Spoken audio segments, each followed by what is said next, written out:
அனைவருக்கும் வணக்கம். இன்னைக்கு தினமணி செய்தித்தாளில் என்ன செய்திகள் இருக்கு அப்படின்னு சொல்லி பார்ப்போம்.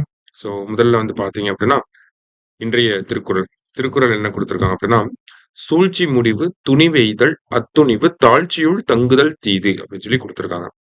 "ஆராய்ந்து எண்ணுவதற்கு எல்லை துணிவு கொள்வதே ஆகும்.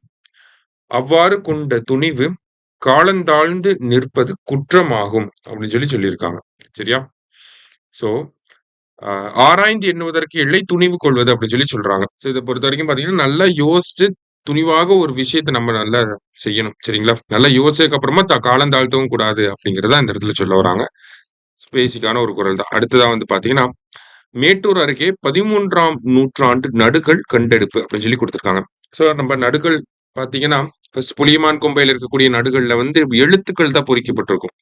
ஆனா, அதுக்கப்புறமா காலப்போக்குல தான் வந்து அந்த நடுக்கல்ல வந்து பார்த்தீங்கன்னா, படங்கள் வந்து வரைய ஆரம்பிச்சிருப்பாங்க.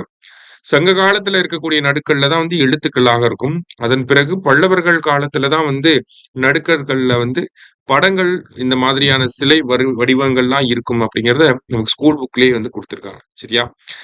ஸோ அந்த மாதிரியான ஒரு நடுக்கல் அப்படிங்கிறது எங்க கண்டுபிடிக்கப்பட்டிருக்கு அப்படின்னா, 13ஆம் நூற்றாண்டைச் சேர்ந்த ஒரு நடுக்கல் மேட்டூர் அருகே வந்து கண்டுபிடிக்கப்பட்டிருக்கு அப்படிங்கிறத இங்க குடுத்துருக்காங்க.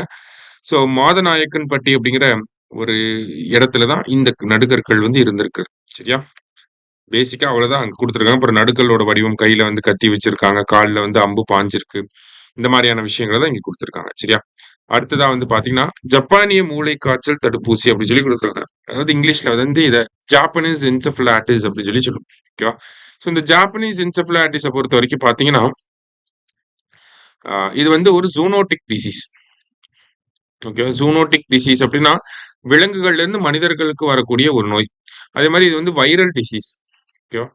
வைரல் டிசீஸாவும் இருக்கு. இத பரப்பக்கூடியது யார் அப்படின்னு சொல்லி பார்த்தீங்கன்னா, மஸ்கிட்டோஸ் தான். கொசுக்கள் தான் இந்த ஒரு விஷயங்கள வந்து பரப்புது.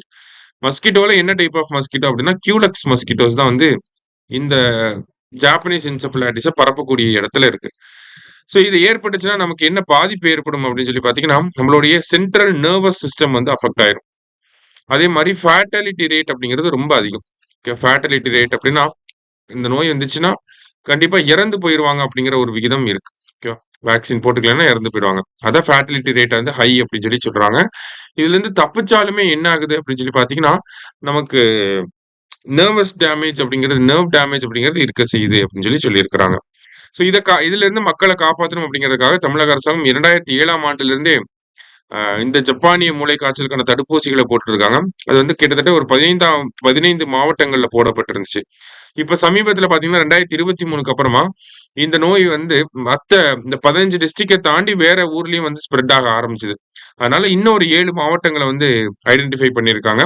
ஸோ அந்த 7 மாவட்டங்களையும் இந்த ஜப்பானிய மூளைக்காய்ச்சலுக்கான தடுப்பூசி செலுத்தப்படும் அப்படிங்கிறது சொல்லப்பட்டிருந்துச்சு. அந்த திட்டம் தான் நேத்து அறிமுகப்படுத்தப்பட்டிருந்துச்சு. சரியா? ஸோ இன்றைய செய்தித்தாள்ல இருந்த முக்கிய செய்திகள வந்து பார்த்திருக்கோம். நன்றி. சுரேஷ் IAS அகாடமி வெற்றியின் முகவரி.